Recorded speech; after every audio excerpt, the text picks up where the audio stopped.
기원전 5세기 라자그리아 영취산 한비구가 혼자 앉아 있었습니다. 해가 지고 어둠이 내렸지만 움직이지 않았습니다. 그냥 앉아 있었습니다. 아니, 무너져 있었습니다. 수벌이였습니다. 출가 7년째 공을 깨달았고 사랑과 집착을 구분했고 욕망을 이해했습니다. 부처님께서 칭찬하셨습니다. 수벌이는 빠르구나. 동료 비구들이 존경했습니다. 하지만 그날 밤 수벌이는 무너져 있었습니다. 낮에 탁발을 나갔습니다. 어느 집 앞에서 울음소리가 들렸습니다. 안으로 들어가 보았습니다.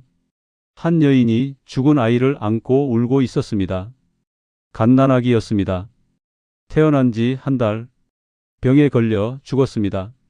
어머니는 미친 듯이 울었습니다. 왜 우리 아이가?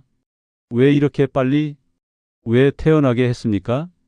수벌이는 위로의 말을 하려 했습니다. 하지만 입이 열리지 않았습니다. 무슨 말을 할 수 있습니까? 모든 것은 무상하다.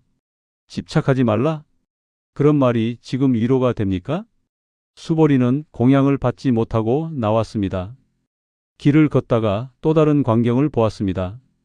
한 노인이 길가에 쓰러져 있었습니다. 병든 몸, 아무도 돌보지 않는.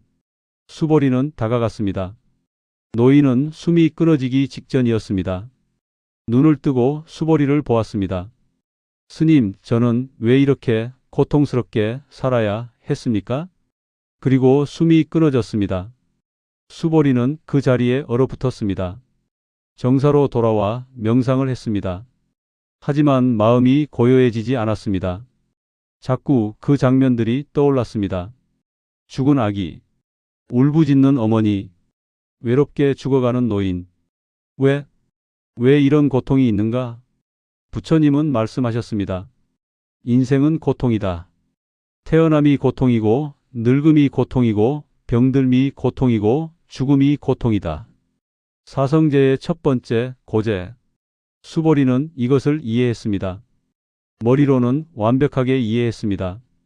하지만 가슴으로는 받아들일 수 없었습니다. 왜 이렇게 고통스러운 세상에 태어나야 하는가? 왜 이렇게 고통스럽게 살아야 하는가? 차라리 태어나지 않는 것이 낫지 않은가? 밤이 깊었습니다. 수벌이는 잠을 이룰 수 없었습니다. 일어나 밖으로 나왔습니다. 달빛 아래 혼자 걸었습니다. 갑자기 눈물이 흘렀습니다. 억누르던 감정이 터져 나왔습니다. 수벌이는 주저앉았습니다. 바위에 머리를 기댔습니다. 왜 태어났습니까? 왜 이렇게 고통스러운 세상에? 왜 이렇게 무의미하게? 7년간 수행했습니다. 공을 깨달았고 집착을 놓았고 욕망을 이해했습니다. 하지만 이 근본적인 질문 앞에서 모든 것이 무너졌습니다. 인생이 고통이라면 왜 사는가? 어차피 태어나서 고통받고 늙고 병들고 죽는다면 도대체 무슨 의미가 있는가? 수벌이는 그날 밤 울었습니다. 처음으로, 출가 후 처음으로 소리 내어 울었습니다. 다음 날 아침 탁발을 나가지 못했습니다. 공양도 하지 못했습니다. 명상도 할 수 없었습니다. 그냥 앉아 있었습니다. 무너진 채로. 사리불이 찾아왔습니다. 수벌이 형제, 무슨 일입니까? 수벌이는 대답하지 못했습니다. 사리불은 수벌이의 어깨에 손을 얹었습니다. 부처님께 여쭈어 보십시오. 수벌이는 고개를 저었습니다. 무엇을 여쭙니까? 이 고통이 의미를? 부처님도 대답하실 수 없을 것입니다. 사리불은 말없이 수벌이와 함께 앉아 있었습니다. 저녁이 되었습니다. 부처님께서 직접 수벌이를 찾아오셨습니다. 수벌이는 놀라 고개를 들었습니다. 부처님은 아무 말 없이 수벌이 옆에 앉으셨습니다. 한참의 침묵. 수벌이여. 부처님께서 조용히 말씀하셨습니다. 무엇이 그대를 그렇게 괴롭게 하는가? 수벌이는 한참을 침묵하다가 천천히 입을 열었습니다. 세존이시여, 저는 묻고 싶습니다. 말해보아라. 수벌이의 목소리가 떨렸습니다. 세존이시여 인생은 고통이라 하셨습니다. 그렇다. 태어남이 고통이고 늙음이 고통이고 병들비 고통이고 죽음이 고통이라 하셨습니다. 그렇다. 수보리는 눈물을 흘리며 물었습니다. 그렇다면 세존이시여 왜 태어났습니까? 왜 이렇게 고통스러운 세상에 차라리 태어나지 않는 것이 낫지 않습니까? 부처님은 한참을 침묵하셨습니다. 그 침묵은 무겁지 않았습니다. 오히려 수보리의 고통을 깊이 이해하는 침묵이었습니다. 수보리는 다시 입을 열었습니다. 세존이시여, 저는 오늘 한 아기를 보았습니다. 죽은 아기를요? 태어난 지 한 달 만에 죽은 아이였습니다. 어머니는 미친 듯이 울고 있었습니다. 왜 우리 아이가 왜 이렇게 빨리 태어나게 하셨습니까? 저는 아무 말도 할 수 없었습니다. 무슨 말을 할 수 있겠습니까? 모든 것은 무상하다. 집착하지 말라. 그런 말이 지금 그 어머니에게 무슨 위로가 됩니까? 그리고 한 노인을 보았습니다. 길가에 쓰러진 노인을요. 아무도 돌보지 않는 노인이었습니다. 그 노인은 저에게 이렇게 물었습니다. 스님, 저는 왜 이렇게 고통스럽게 살아야 했습니까? 그리고 제 눈앞에서 죽었습니다. 수보리는 목이 메었습니다. 세존이시여, 저는 이해할 수 없습니다. 왜 이런 고통이 있습니까? 왜 태어나야 합니까? 어차피 고통받고 늙고 병들고 죽는다면 태어남이 무슨 의미가 있습니까? 부처님은 여전히 침묵하고 계셨습니다. 그러나 그 눈빛에는 깊은 자비가 담겨 있었습니다. 수보리는 더 솔직해졌습니다. 세존이시여, 솔직히 말씀드리겠습니다. 저는 지금 이 순간 살아있는 것이 고통입니다. 7년간 수행했습니다. 공을 배웠고 집착을 놓았고 욕망을 이해했습니다. 하지만 이 근본적인 질문 앞에서 모든 것이 무의미해집니다. 왜 삽니까? 왜 고통받으며 삽니까? 차라리 죽는 것이 낫지 않습니까? 부처님은 천천히 말씀하셨습니다. 수보리여, 예, 세존이시여, 그대의 질문은 가장 깊은 질문이다. 수보리는 고개를 들었습니다. 부처님은 계속 말씀하셨습니다. 그대는 지금 고통의 본질을 정면으로 마주하고 있다. 이것이 진짜 수행의 시작이다. 무슨 말씀이십니까? 대부분의 사람들은 고통을 회피한다. 고통이 있으면 눈을 돌린다. 생각하지 않으려 한다. 바쁘게 살며 잊으려 한다. 하지만 그대는 다르다. 그대는 고통을 정면으로 보고 있다. 왜 고통이 있는가? 왜 태어나야 하는가? 이 질문을 도망치지 않고 붙잡고 있다. 이것이 붓다가 되는 첫걸음이다. 수보리는 이해할 수 없었습니다. 세존이시여, 저는 지금 무너지고 있습니다. 절망하고 있습니다. 이것이 어떻게 붓다가 되는 길입니까? 부처님은 조용히 미소 지으셨습니다. 수보리여, 나도 그 길을 걸었다. 예? 나도 그대처럼 절망했었다. 수보리는 놀랐습니다.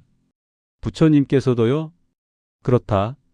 나는 시다르타 왕자였을 때 궁전 밖으로 나갔다. 그리고 보았다. 늙은 사람을, 병든 사람을, 죽은 사람을. 그때 나는 큰 충격을 받았다. 아, 인생이 이런 것이구나. 아무리 젊고 건강해도 결국 늙고 병들고 죽는구나. 그 충격이 너무 커서 나는 궁전을 떠났다.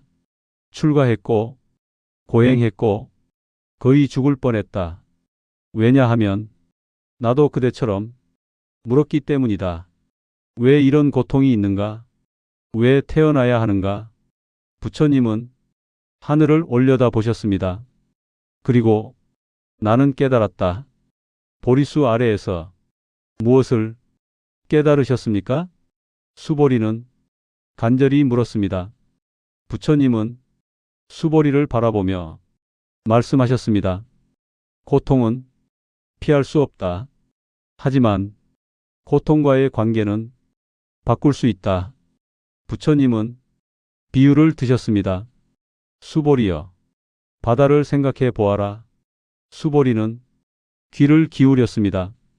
바다에는 파도가 있다. 파도는 계속 일어난다. 멈추지 않는다. 이것이 바다의 본성이다. 부처님은 계속 말씀하셨습니다. 어떤 사람이 바다에 들어갔다. 파도가 왔다. 그 사람은 파도를 피하려 했다. 파도는 오지 말아야 한다고 생각했다. 하지만 파도는 계속 왔다. 그 사람은 파도와 싸웠다. 팔로 막으려 했고 소리를 질렀다. 가지마. 그러나 파도는 멈추지 않았다. 계속 왔다. 그 사람은 점점 지쳤다. 결국 익사할 뻔했다. 수보리는 고개를 끄덕였습니다. 부처님은 다른 이야기를 하셨습니다. 다른 사람이 바다에 들어갔다. 파도가 왔다. 하지만 이 사람은 파도를 피하지 않았다.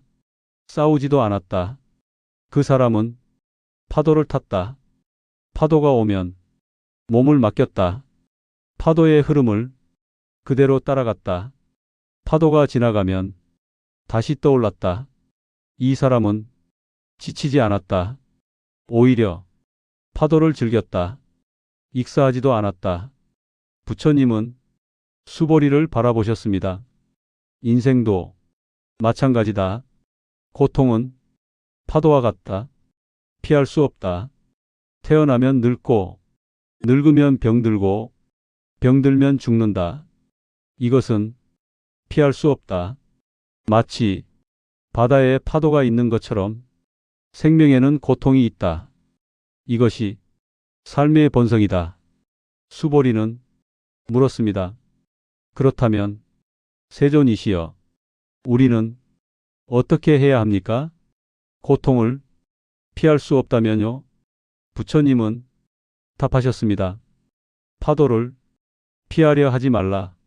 파도와 싸우지도 말라. 파도를 타라. 무슨 뜻입니까? 고통을 없애려 하지 말라. 고통이 있어서는 안 된다고 생각하지 말라. 고통과 싸우지 말라. 대신 고통을 받아들여라. 아, 지금 고통이 있구나. 이것이 삶이구나. 이렇게 인정하라. 그리고 고통 속에서도 평화를 찾아라. 파도를 타는 사람처럼, 파도 속에서도 균형을 잡는 사람처럼. 수보리는 여전히 이해하지 못했습니다. 세존이시여, 하지만 고통은 고통입니다. 아기가 죽었습니다. 어머니는 울고 있습니다. 이것을 어떻게 받아들입니까? 부처님은 고개를 끄덕이셨습니다. 그렇다. 고통은 고통이다. 아기가 죽은 것은 슬프다. 어머니가 우는 것은 당연하다. 나는 고통을 부정하라고 말하지 않는다. 고통을 느끼지 말라고 하지도 않는다. 다만 고통에 대해 또 다른 고통을 만들지 말라는 것이다. 수보리는 혼란스러웠습니다. 고통에 대해 고통스러워하지 말라니요? 무슨 뜻입니까? 부처님은 차분히 설명하셨습니다. 수보리여, 고통에는 두 가지가 있다. 첫 번째는 피할 수 없는 고통이다. 화살에 맞는 것과 같다. 태어남, 늙음, 병듦, 죽음, 사랑하는 사람과의 이별, 이것은 피할 수 없다. 첫 번째 화살이다. 두 번째는 우리가 스스로 만드는 고통이다. 화살에 맞은 뒤 이렇게 생각하는 것이다. 왜 하필 나인가? 이건 불공평하다. 나는 받아들일 수 없다. 이것이 두 번째 화살이다. 우리가 스스로에게 쏘는 화살. 수보리는 눈을 크게 떴습니다. 부처님은 말씀을 이으셨습니다. 첫 번째 화살은 피할 수 없다. 그러나 두 번째 화살은 피할 수 있다. 아기가 죽었다. 이것은 첫 번째 화살이다. 슬프다. 당연히 슬프다. 하지만 왜 우리 아기인가? 왜 이렇게 빨리인가? 이건 불공평하다. 신은 잔인하다. 이렇게 생각하는 순간 우리는 두 번째 화살을 자신에게 쏘는 것이다. 그리고 이 두 번째 화살이 훨씬 더 큰 고통을 만든다. 수보리는 천천히 이해하기 시작했습니다. 세존이시여, 그렇다면 우리는 슬퍼해도 됩니까? 부처님은 고개를 끄덕이셨습니다. 물론이다. 슬퍼하라. 울어라. 고통을 느껴라. 다만 고통 때문에 또 다른 고통을 만들지는 말라. 슬픔을 느끼되 슬픔에 빠지지는 말라. 파도를 느끼되 파도에 휩쓸리지는 말라. 수보리는 깊게 숨을 들이쉬었습니다. 그리고 조심스럽게 다시 물었습니다. 세존이시여, 그렇다면 고통에는 의미가 있습니까? 부처님은 하늘을 올려다 보셨습니다. 잠시 침묵하셨습니다. 그리고 말씀하셨습니다. 고통 그 자체에는 의미가 없다. 불은 뜨겁기 위해 존재하지 않는다. 화살은 아프기 위해 날아오지 않는다. 그러나 고통을 어떻게 마주하느냐에 따라 의미는 생긴다. 고통은 그대를 깨운다. 집착을 보게 하고 환상을 무너뜨리고 진짜 삶을 직면하게 한다. 고통이 없었다면 나는 궁전을 떠나지 않았을 것이다. 고통이 없었다면 깨달음도 없었다. 수보리는 조용히 고개를 숙였습니다. 그렇다면 세존이시여, 고통은 적이 아닙니까? 부처님은 부드럽게 말씀하셨습니다. 적이 아니다. 고통은 스승이다. 도망치면 괴물이 되고 마주하면 길이 된다. 수보리는 그제야 알 것 같았습니다. 고통을 없애려 애쓸수록 더 깊이 빠졌던 이유를 부처님은 마지막으로 이렇게 말씀하셨습니다. 수보리여, 고통 없는 삶을 바라지 말라. 고통 속에서도 흔들리지 않는 마음을 길러라. 그것이 자유다. 고통 자체에는 의미가 없다. 고통은 그냥 고통이다. 파도가 그냥 파도인 것처럼. 하지만 고통을 통해 우리는 배울 수 있다. 무엇을요? 자비를. 수보리는 놀랐습니다. 부처님은 설명하셨습니다. 고통을 경험하지 않으면 다른 사람의 고통을 이해할 수 없다. 슬픔을 느껴보지 않으면 슬픈 사람을 위로할 수 없다. 고통은 우리를 연결한다. 모든 사람은 고통받는다. 너도, 나도, 그도. 이것을 알면 자비가 생긴다. 수보리는 조금씩 빛이 보이기 시작했습니다. 세존이시여, 그렇다면 왜 태어났는가라는 제 질문의 답은 무엇입니까? 부처님은 미소 지으셨습니다. 왜 태어났는가? 그것은 잘못된 질문이다. 잘못된 질문입니까? 그렇다. 왜냐하면 그 질문은 이렇게 가정하기 때문이다. 태어남에는 목적이 있어야 한다. 의미가 있어야 한다. 하지만 태어남에는 목적이 없다. 꽃이 피는데 목적이 있는가? 비가 내리는데 의미가 있는가? 파도가 일어나는데 이유가 있는가? 없다. 그냥 일어난다. 조건이 모이면 일어난다. 이것이 연기법이다. 수보리는 다시 물었습니다. 그렇다면 우리는 무엇을 위해 삽니까? 부처님은 답하셨습니다. 무엇을 위해 사는 것이 아니다. 그냥 산다. 지금 이 순간을 산다. 파도를 타는 사람처럼 지금 이 파도를 탄다. 다음 파도를 미리 생각하지 않는다. 그냥 지금 이 파도를 수보리 눈에서 눈물이 흘렀습니다. 하지만 이번에는 절망의 눈물이 아니었습니다. 무언가가 열리는 느낌이 눈물이었습니다. 부처님은 마지막 가르침을 주셨습니다. 수보리여, 고통을 피하려 하지 말라. 고통은 삶의 일부다. 하지만 고통만이 삶의 전부는 아니다. 행복도 있다. 기쁨도 있다. 평화도 있다. 파도만 보지 말라. 파도 사이 고요한 물도 보라. 폭풍만 보지 말라. 폭풍 뒤 맑은 하늘도 보라. 고통만 보지 말라. 고통 속이 아름다움도 보라. 슬픔 속이 사랑도 보라. 이별 속이 만남도 보라. 수보리는 고개를 끄덕였습니다. 세존이시여, 이제 조금 알 것 같습니다. 고통은 피할 수 없습니다. 하지만 고통에 대한 태도는 바꿀 수 있습니다. 파도를 피하지 않고 파도를 타는 것, 고통을 없애려 하지 않고 고통과 함께 사는 것. 부처님은 미소 지으셨습니다. 이제 깨달았구나. 그리고 이것을 기억하라. 고통이 있다는 것은 내가 살아있다는 증거다. 느낄 수 있다는 증거다. 사랑할 수 있다는 증거다.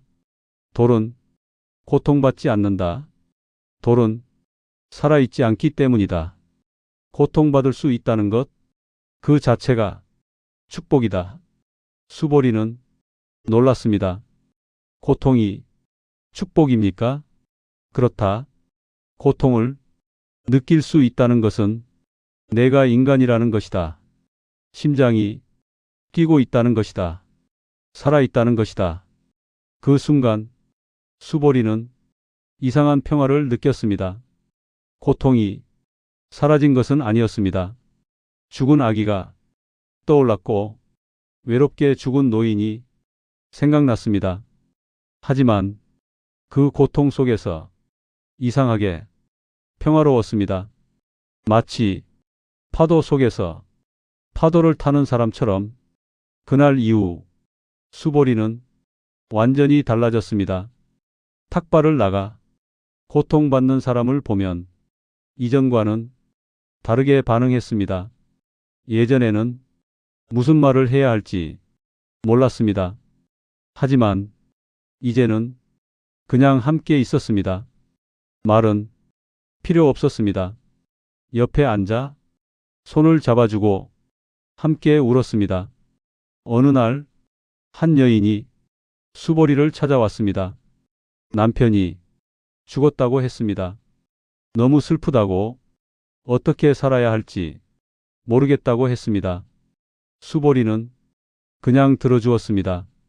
아무 조언도 하지 않았습니다. 여인은 한참을 울다 물었습니다. 스님, 이 고통은 언제 끝납니까? 수보리는 조용히 답했습니다. 고통은 끝나지 않습니다. 하지만 변합니다. 지금은 파도가 높습니다. 숨도 쉬기 어려울 것입니다. 하지만 파도는 지나갑니다. 조금씩 낮아집니다. 그리고 언젠가는 고요한 순간이 옵니다. 슬픔은 여전히 남아 있겠지만 그 속에서 평화를 느낄 수 있습니다. 여인은 고개를 끄덕이며 돌아갔습니다. 세월이 흘러 수보리는 여든이 되었습니다. 인멸을 앞두고 제자들이 모였습니다. 스승님, 마지막 가르침을 주십시오. 수보리는 말했습니다. 고통을 두려워하지 말라. 피할 수 없다. 파도처럼. 하지만 고통만이 전부는 아니다. 파도 사이에는 고요가 있다. 고통이 올 때 피하지 말고 싸우지도 말고 함께하라. 파도를 타듯이 고통을 느낄 수 있다는 것, 그 자체가 축복이다. 너희가 살아있다는 증거다. 수보리는 조용히 눈을 감았습니다. 그리고 평화롭게 인멸했습니다. 제자들은 놀랐습니다. 그 얼굴에 고통이 없었기 때문입니다. 오히려 미소가 있었습니다. 한 제자가 말했습니다. 스승님은 죽음조차 파도로 보셨다. 다른 제자가 답했습니다. 아니다. 스승님은 죽음과 싸우지 않으셨다. 파도를 타듯 죽음을 타셨다. 2500년이 지난 지금 우리는 여전히 묻습니다. 인생은 고통이라는데 왜 태어났습니까? 수보리는 답합니다. 왜라는 질문은 잘못된 질문이다. 태어남에는 목적이 없다. 조건이 모여 태어났을 뿐이다. 중요한 것은 어떻게 사는가이다. 고통을 피하지 말라. 싸우지도 말라. 고통을 타라. 파도를 타듯이. 그때 진정한 자유가 시작된다.